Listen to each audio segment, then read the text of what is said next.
Pag pinapanood ko yung mga videos ko sa Palawan, parang naiisip kong gusto ko na lang mamuhay sa isla. Anyway, papakita ko yung dahilan kung bakit. Hindi siya yung dahilan, be.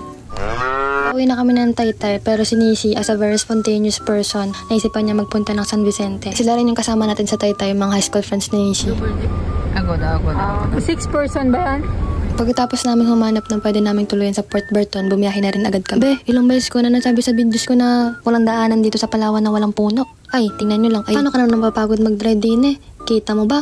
Walang kalubak-lubak. Ang ganda ng daan. Maaliwalas. Alam niyo ba sa sobrang mapunan niya, akala ko nung unang punta ko dito anytime may lalabas na diwata. Ay, sobrang OA! Anyway, nandito na kami sa Port Berton. Pag nakakita ka na ng sandamakmak na foreigner, ito na yun. Dito pala kami nagstay sa Damdam Reception.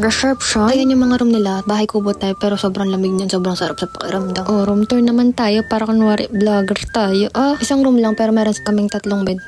Tig-isa, bawat 2. Gets? Basta ang ratio ng bed ay 1:2. Pros, cozy siya, pero ang cons niya, dinig ang mga bunganga namin sa labas. Dahil bahay kubo type nga siya, meaning ang mga dingding niyan maninipis. Overall, okay naman siya. Dito naman tayo sa kalsada ng Port Berton. Sobrang aliwala, sobrang linis. O baka nasanay lang ako sa maruming kalsada dito sa amin. Diyan nga pala, naghahanap muna kami ng papalondrihan kasi nga spontaneous lang tong ginawa naming pagpunta rito. Roaming around the Port Berton streets of Port Berton. A lot of foreigners here.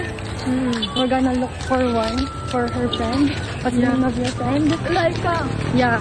If you know a foreigner that is located here in Port Berton, you can hit us a message and we're gonna introduce her friend. Laika. May. Verami. Laika May. Kailan ka pa nagkaroon ng May?